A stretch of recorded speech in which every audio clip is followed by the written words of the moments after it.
drop in the ocean. I'm guilty of loving you.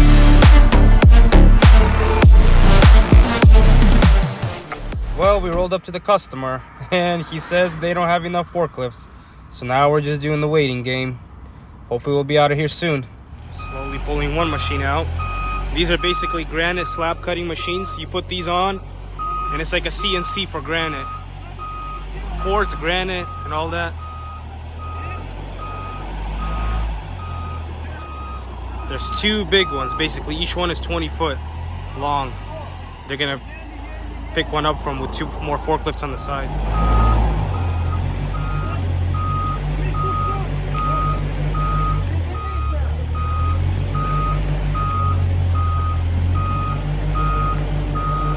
Oh, using 3 forklifts.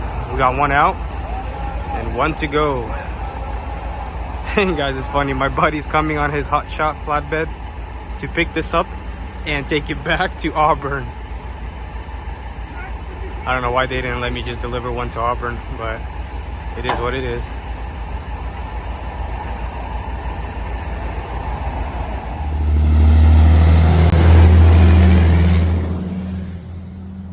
And there we got Surge. Buddy of mine does hot shot. Oh, okay. Look at that. If anybody needs any hot shot loads, hit him up. He just bought this thing a year ago. Sweet trailer.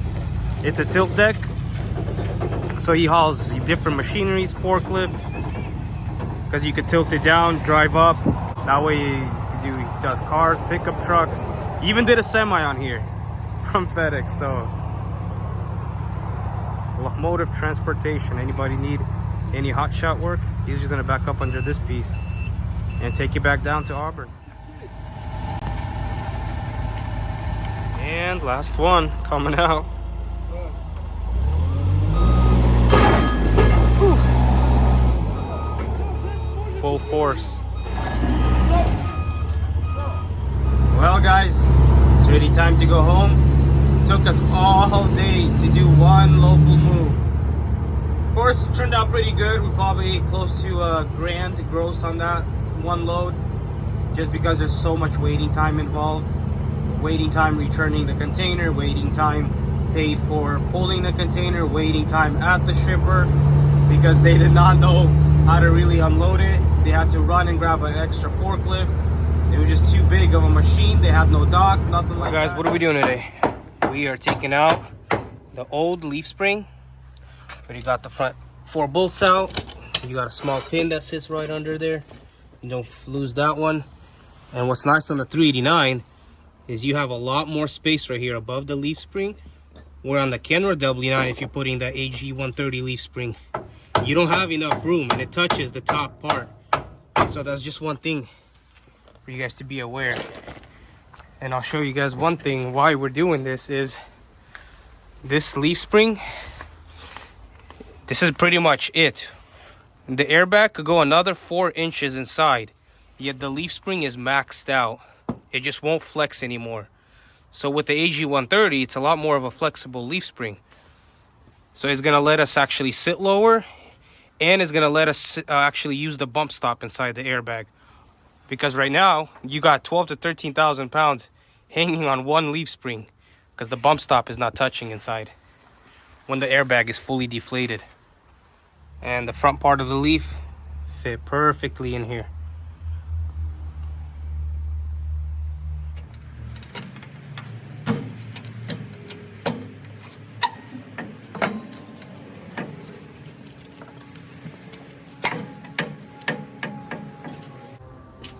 Now guys, this is one of the things I don't really like about these 12 gauge AirRide is, imagine you need to replace your airbag.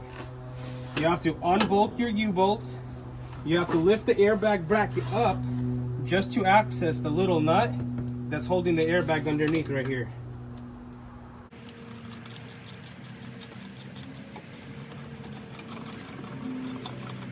Slide everything out.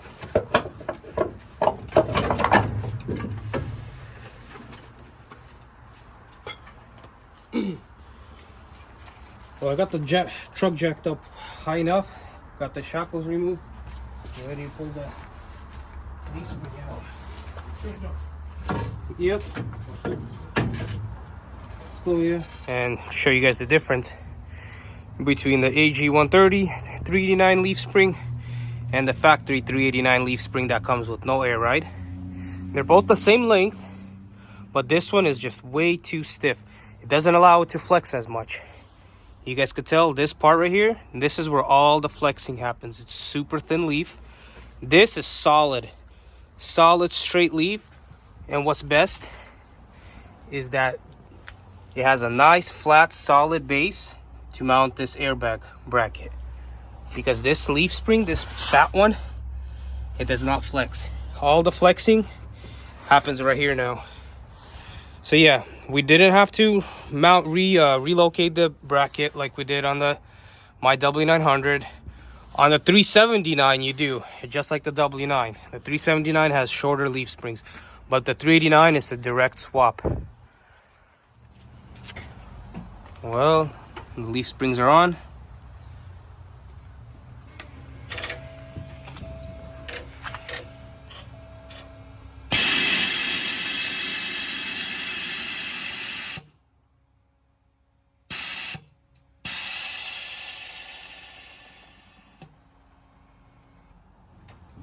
Well guys, now since our truck is sitting lower, we had to lift up the shock brackets higher. In order to do that, we just cut out a 5x7 plate, mounted it on the factory holes right there that we had originally, and just moved the studs up higher.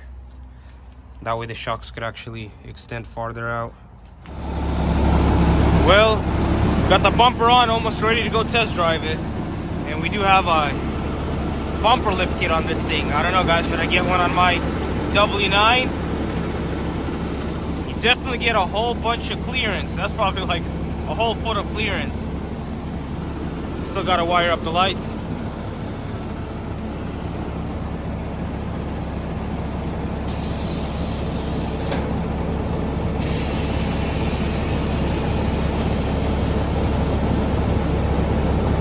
Sitting, whoa.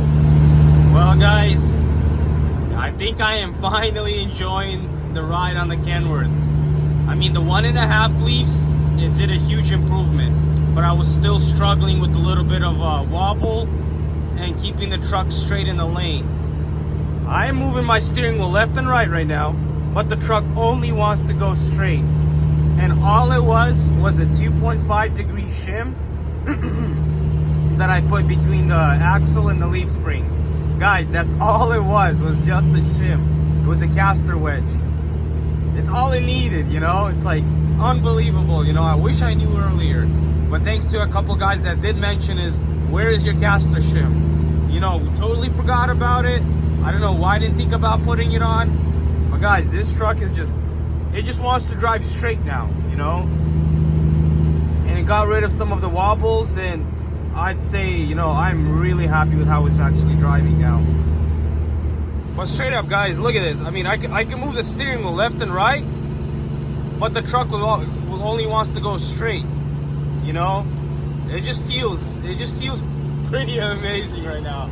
I don't know, I can't explain it, but I would not go back to running in the leaf springs I ran. The 1.5 leaf spring is a huge plus to an AirRide. You know, if you're gonna go AirRide, I'd say spend a little bit of more money and go with this nice, better AirRide leaf spring.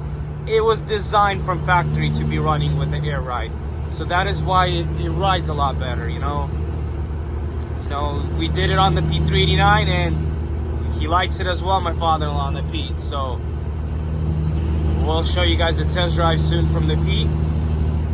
So while I'm over here getting unloaded at my favorite place, show you guys what I did. So that's the shim I was talking about. It's the caster wedge, 2.5 degree. So basically what it does is it tilts the axle. Well, right now it's deflated all the way, but once it's inflated at ride height, you have a positive caster. Before, I actually had a little bit of negative caster. So this degree, 2.5 degree, did the trick perfectly, just what I needed.